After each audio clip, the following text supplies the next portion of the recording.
دکھوں میں اٹھاتی ہے، دکھوں میں جنم دیتی ہے، پھر دکھوں میں بچے کی پرورش کرتی ہے۔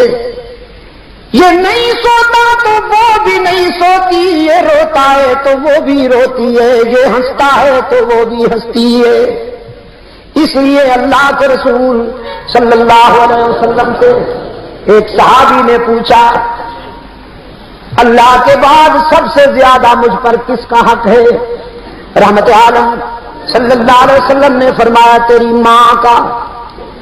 وہ کہنے لگا سما، پھر حضور نے فرمایا تیری ماں کا۔ اس نے عرض کیا سما، پھر حضور نے فرمایا تیری ماں کا۔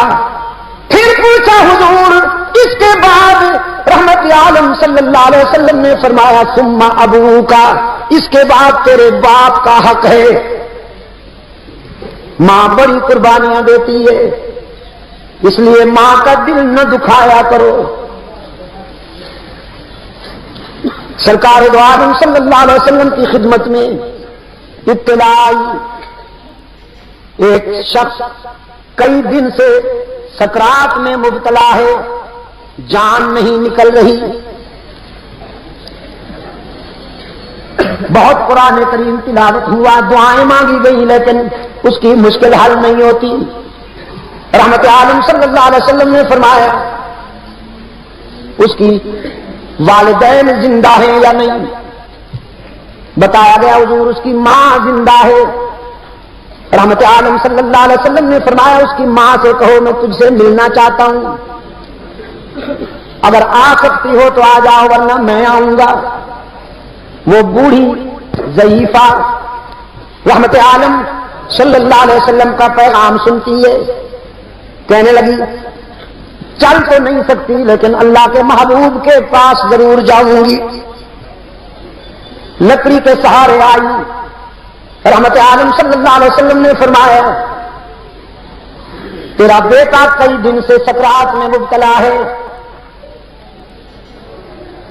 تیرا کیا خیال ہے اپنے بیٹے کے متعلق؟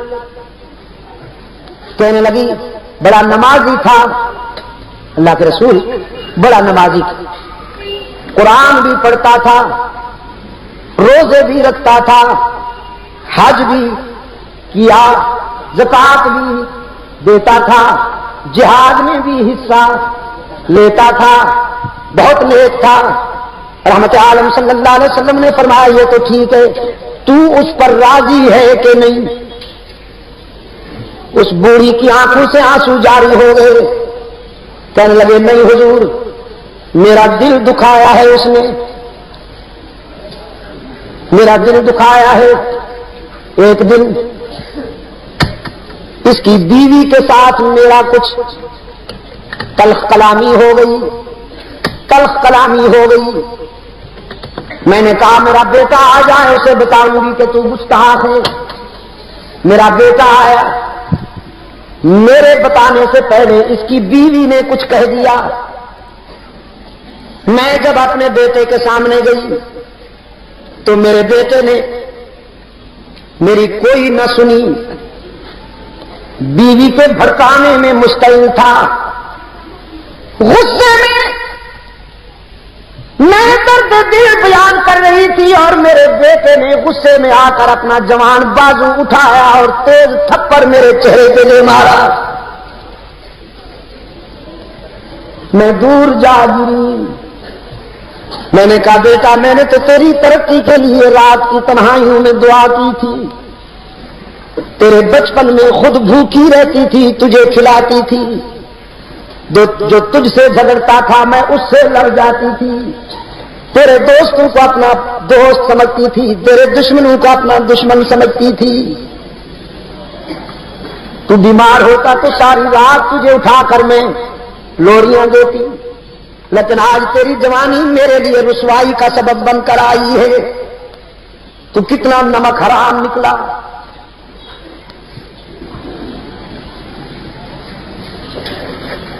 سرکار دو عالم صلی اللہ علیہ وسلم کی آنکھوں میں آنسو آ گئے۔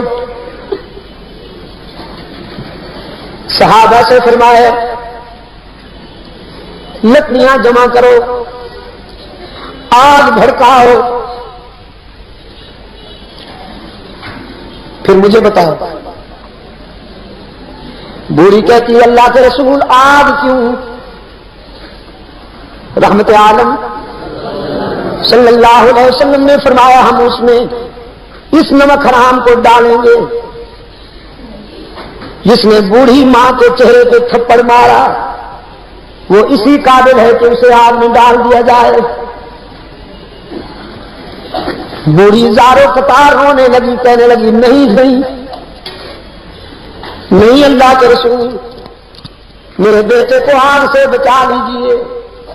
رحمت عالم صلی اللہ علیہ وسلم نے فرمایا تو اس آگ سے گھبرا گئی ہے، آخرت کی آگ تو اس سے بھی زیادہ اذیتناک ہے. وہ بوڑھی کہنے لگی کوئی شکل ہے بچ جانے کی کہ میرا بیٹا اس آگ سے بھی بچ جائے، اس آگ سے بھی بچ جائے. نعرہ تکبیر، نعرہ تکبیر، اہل صحابہ، اہل صحابہ. سرکار دو عالم صلی اللہ علیہ وسلم نے فرمایا بس ایک صورت ہے کہ تو اسے معاف کر دے. چیخ کر وہ بوڑھی کہنے لگی اللہ کے رسول آپ بھی گواہ بن جائیے، میرا رب بھی گواہ ہو جائے، میں نے اپنے بیٹے کو دنیا میں بھی معاف کر دیا، آخرت میں بھی معاف کر دیا. یہاں اس نے معافی کا اعلان کیا، وہاں اس کی مشکل حل ہو گئی. کلمہ شہادت پڑھتے ہوئے دنیا سے روانہ ہو گیا. کل کے روشن ضمیروں، میرے عزیز نوجوانوں، چاہے کچھ ہو جائے کبھی ماں کا دل نہ دکھایا کرو.